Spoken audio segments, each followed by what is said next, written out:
Good looking crowd, good looking crowd. Hi everybody, welcome to Fresh Outlook, the show where we're talking about what you're talking about. I'm your host, Taryn Brill, just call me TWB. On today's show, we'll begin by discussing President Obama's controversial nominations for Secretary of Defense and the head of the CIA. It's got everybody talking, including us. Then we'll get into government surveillance and police powers. This week, the president passed some unprecedented legislation, what it means for your civil liberties. From there, we'll tackle the latest in the mortgage crisis, including some good news for underwater homeowners. And finally, we'll round out the big show with some of our own predictions for the year to come. My first prediction is today is going to be an amazing show. Before we get the conversation started, let's meet our all-star panel every week. Let's begin with, WJ. Why not? Why not? WJ O'Reilly. I'm the headmaster of the Hagel School, and I also partner with Harvard College in its Center for Public Interest Careers. Terrific. Welcome, as always, James. I'm James Peterson. I'm the Director of Africana Studies at Lehigh University and a contributor to thegrio.com. We like to call him JBP. Yeah. There we go. And Francesca, welcome. Hi, Francesca Maxime. I'm a news anchor here at Ebru TV and also the author of Rooted, a verse memoir. Great to have you guys here as always, weekly. Before we get the conversation started, though, a lot of activity on Capitol Hill this week, that's for sure, specifically changes to President Obama's cabinet. And it's no surprise that along with the announcement comes a lot of controversy. Take a look. President Barack Obama was pretty definitive about his choice for defense secretary. Chuck Hagel is the leader that our troops deserve. He is an American patriot. He enlisted in the Army and volunteered for Vietnam. As a young private and then a sergeant, he served with honor alongside his own brother. But some of Hagel's former Senate colleagues question his worthiness, like Senator John McCain, who released a statement saying, quote, "I have serious concerns about positions Senator Hagel has taken on a range of critical national security issues in recent years, which we will fully consider in the course of his confirmation process before the Senate Armed Services Committee," end quote. So who is Chuck Hagel? Let's take a look. He is a 66-year-old Republican from Nebraska. He served in Vietnam, awarded twice for his valor with 2 Purple Hearts. After a successful business career, Hagel became a U.S. Senator from Nebraska and was in office from 1997 to 2009. Currently, he's a professor at Washington, D.C.'s Georgetown University. But controversy isn't far from Hagel, with demeaning comments he made on gay rights and Israel over the years. And he broke with fellow Republicans over opinions against increased troops in Iraq and Afghanistan, and has had controversial positions regarding Iran. That leaves the GOP unwilling to give Hagel immediate support. It's the Republicans who I think are most concerned because they see him as having deserted the flock in some sense on what to do about Iraq or what to do about Iran. And they see him as being a little bit too soft on Iran policy, specifically for the decisions we're going to have to make going forward. Well, undoubtedly, he has an incredible military record. You can't argue with that. I have no doubt that what Obama said, that he'll be a great leader to our troops. But is that really, does that take precedence in terms of when you're looking for a Secretary of Defense? There's a lot more that goes into it, and I think that's where all the controversy comes. And here's a Republican that he's picked amidst a very bitter, post-presidential campaign, and it's another Republican to throw into the mix when you're trying to get people on both sides of the aisle. How do we feel, I think WJ? he sounds like a great combination of actually wartime experience, but somebody who's not going to be driven to have to take a military route when maybe a diplomatic route might work better. And I think it's a great combination. Okay. Yeah, the Republicans see this kind of as an in-your-face pick because what Obama has been really, really good at over the course of his first term and obviously here now is that compromise and consensus. So having a Republican nominee is an important piece. WJ is right, too. This is the first time that we had in this position someone who actually has military experience. And in the sense that now we have to wind down, and in fact, the president just announced this earlier this week, we are definitely winding down in Afghanistan as well. We need leadership in these positions. I think that because of the experiences they've had at war, can be much more sensitive and sensible about how we deploy our troops. He knows what to bring up because he's been there. He's done and that. He knows the horrors of it. Yep. He knows the horrors. And the horrors of wind down. Take a look at what happened in Vietnam during that era as well. Very valuable experiences. He made some comments about Vietnam, which we'll get to in a second, but go ahead, Francesca. Well, yeah, it was just along those lines. I mean, he and his brother both served there. His brother became a Democrat. He became a Republican.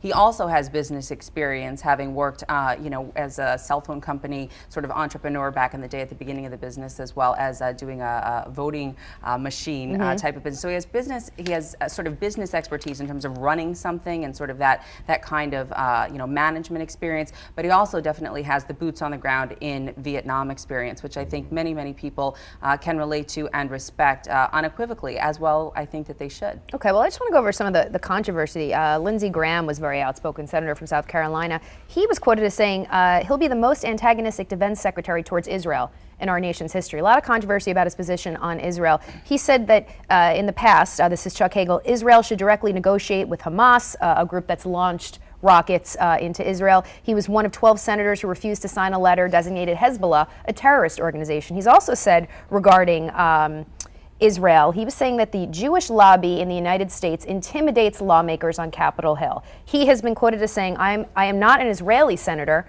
I'm a U.S. senator. I don't think you can, I think you'd have to agree that could hit people the wrong way. It certainly hits me the wrong way. I don't like that. I don't want a defense secretary spewing comments like that. Well, listen, I think that everything that you just said that he said is actually fairly accurate. Really? I think we're Okay. too quick to label Hezbollah a terrorist organization. That's not the way politics and policy is going to work in the Middle East going forward. I think that we have to reorganize and rethink what our relationship with Israel is. And what Chuck Hagel is talking about is he doesn't want to go to war at the drop of a dime on behalf of another nation. And even though we have really close allies, and Israel's an important ally to America, we have to also understand the plight of Palestinian folk in the state of Israel and understand how sensitive the issues are in the Middle East. It's a lot more complex than us just being the big brother for Israel. It really is. And along those Valid lines, points. he's been seen as being somewhat soft on Iran and sort of looking for the sanctions and the diplomacy that we've continued to try to employ. He says sanctions don't work. We should negotiate. Well, he wants diplomacy, though. He's more for that as opposed to the sort of the going in with two guns a-blazing military efforts that we've seen as we occupy other countries like Iraq and Afghanistan. And we saw with the president meeting with Hamid Karzai yesterday talking about the drawdown and the withdrawal to potentially 9,000 to 3,000 to having no one there. He says the transition is supposed to be in full effect and all of the Afghan troops are supposed to be self-sustaining in short order. That I think is something that will set us up in terms of a defense secretary's position. It will set him up for a prime example of how he's going to handle this going forward. We'll be able to see very shortly, should he get confirmed, which I assume he will. Something what else happens. Something else people are talking about, his lack of support for the troop surge in Iraq back in 2007 under G.W. Bush. That surge was a success, but he was quoted as saying it was the worst foreign policy mistake since Vietnam.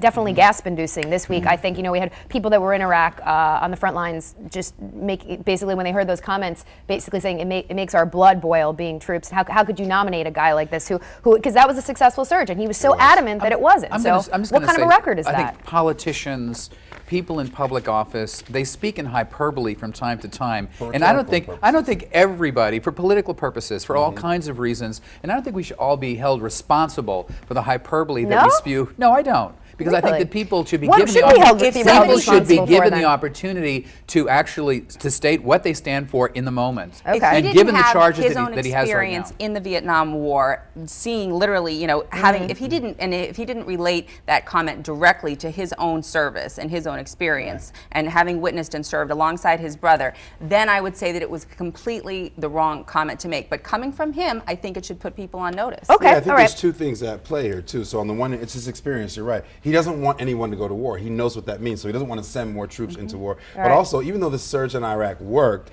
it doesn't mean that other diplomatic ways of winding down that war would not have worked. Okay. And so yes, Valid it worked. points. It's good. Exploring There were other alternatives. Obviously, a lot of controversy here. A lot of controversy over another nomination to Obama's cabinet. He nominated a new head of the CIA this week as well. Take a look. In Washington, the president made known his choices for his national security team. Chuck Hagel for Secretary of Defense, and John Brennan for Director of the Central Intelligence Agency. John Brennan could also face opposition. A 25-year veteran of the CIA, it's not the first time he's been nominated. The former security advisor eventually had to withdraw his name in 2008 over questions about enhanced interrogation. widely considered to be torture.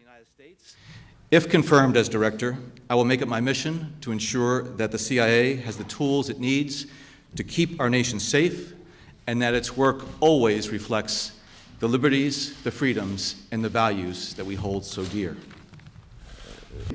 I hope that the Senate will act on these confirmations promptly. When it comes to national security, we don't like to leave a lot of gaps. Again, a 25-year That's good. veteran. Yeah, okay.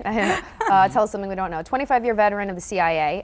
He currently holds the title of Deputy National Security Advisor for Homeland Security and Counterterrorism. Yeah. That's a mouthful. Were we surprised? Was this a good choice? There's controversy. Francesca? I mean, he's going to support drone policy. He's Yes, we'll get into that. His whole idea about interrogation techniques has been questioned. That's why he pulled Right. out in 2008 with Obama. And you really have to question whether or not he's more of a hearkening back to Bush era policies, or he's going to really lead Obama into his second Well, that's term. the problem. We don't know. What does he stand for? A little bit of an enigma. I guess we'll find out. Contradiction. Just What's our take a gut step tell back us? from both of these nominations. So often the white middle class male is the persona non grata, and it's certainly a good week for white middle class Yeah, males. it was a great isn't it? week for white Whatever males. happened to Talk about Susan Rice? It's good to a be white, middle class male white this boys week. club, Well, right? look, I don't know. That's like a different segment. We can Right, talk it about is. that. But What are you doing at 3 o'clock? Right, You can go into that. right. In terms of Brennan, though, I think we can only kind of go on what his past record was. He is a Bush era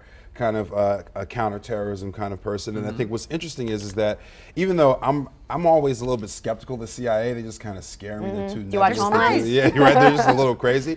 So I don't know if I would ever like anyone who runs the CIA. Sure. But I think that what this reflects is that the Obama administration is interested more in strategy and tactics that don't require the deployment of soldiers to sort of manage the war on terror. So he's gotten someone who's very, very hawkish in terms of counterterrorism to be more strategic and to be more surgical about how we handle the war on terror. So we don't have to intervene. What about Alex? Isn't drone this a strikes? balanced set of appointments? When you look at it when you really look at the is. strengths and the You may not like him, weaknesses but of it both, really is. What they about go allegations together. of torture when it comes to Brennan? It's troublesome, I think, whether or not Enhanced interrogation techniques. Yes, okay, thank you. exactly. Otherwise, A euphemism there. Okay. I mean, we've. I won't say waterboarding, but I just said it. But What'd you say? I just that coupled with something that we can also talk about in terms of civil liberties. That was what Obama signed the NDA Right. About a We'll week get to that ago in the or next whatever. segment. Yeah. Right, but that combined with Brennan troubles me about these kinds of things. Extraordinary rendition. He's a support of sort of interrogating people off U.S. soil and getting out of them what they need. It's strategic, just like the drone attacks It's very can be vague. strategic. But then again, it also can be extremely dangerous depending on how often I think it's used. Well, I think in these confirmation hearings, we're definitely going to see a spotlight on drone attacks. There's a lot of hope so. controversy in terms of Brennan's. He likes him. Yeah, he likes him. He likes him a lot.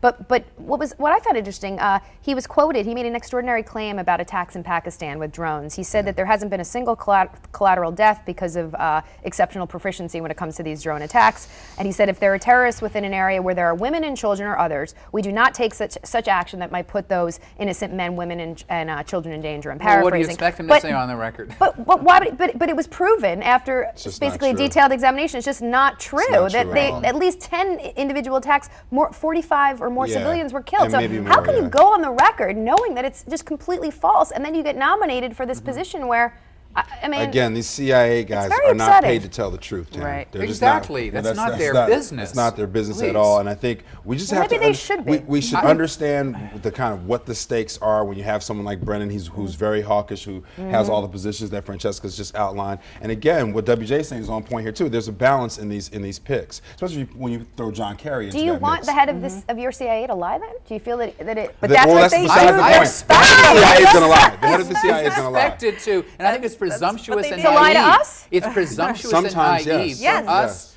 to think that we have any idea what goes on behind Day-to-day for a closed CIA, doors Hey, in the that's why I day-to-day don't life run of for the office. CIA. But one thing we can Foolhardy. interpret from all of this, though, is that the Obama administration is interested in prosecuting the war on terror in a much more covert, much more CIA-oriented way than having troops and boots on the ground. Okay, That's all the right. Black Ninja. Well, I qualities. mean, and you can hearken that back to all of the spending that got us into the deficit that we are in now. Yeah, he wants to bring that money home, he too, wants that's to bring right. that money back That's and right. have it funneled into our domestic Right. economy, as opposed to having it be in my opinion, the profit machine that it was for certain members of the Republican Party during Bush's tenure. Check Lindsey Graham's district. Check Lindsey Graham's district on government contracts for arms. But I mean, we mentioned this term "boys club." I mean, let's just look at the Obama's cabinet, how it's shaping up. I mean, Jack Lew was nominated, was he officially nominated this week? Yes. Right, there was controversy over his signature, but there's pictures of just all these white men standing in the Oval Office. He's not into tokenism. He's looking for the right person for the job. That's what I say. I mean, he's looking for the best qualified person. It's not about their skin color. That are still sticking around. You didn't get Susan Rice.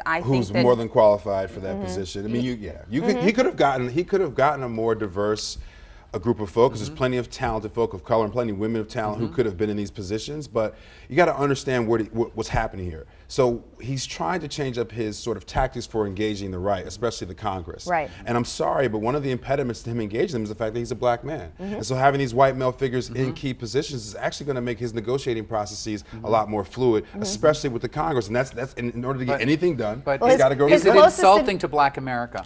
Well, I don't know that it's insulting. I think it's insulting to white America when they say, "Oh, it's a white boys club." It's, as a white person, I find it insulting. Why is everything about these are the most qualified people? We shouldn't look at the color of their skin. You can talk about affirmative action techniques until the cows come home. Everybody's going to have a different opinion on that. I think that in terms of Obama trying to advance his agenda, working with both sides of the aisle, moving forward, and especially in these very key security positions and these foreign positions, you are going to have to. I mean, it's not about that. It's about the job. It's honestly, it's just about having the guys who can smoke cigars, play golf, and be in the back room with those guys on the right who don't want to work with Obama. And I mean, that sounds really crass, but that's politics. But he also has been quoted as saying, Obama's closest and most trusted advisor is an African American woman. Yep. Yeah, I mean, Michelle is his rock. Well, Michelle is too, but Valerie Jarrett is also very close. Exactly. True, but again, those aren't the folk that have to negotiate deals, right? You look at how he's using VP Biden right now on the gun control piece. He needs more of that. I'm sorry, there's too many folk that he has to negotiate with that don't want to talk with him. Right. We will actually be hearing from it's Tuesday, right? I believe Tuesday, O'Biden. Yeah, the 15th. Did I just say O'Biden? Yes, I think I just coined it. Like Angelina. O'Biden will come out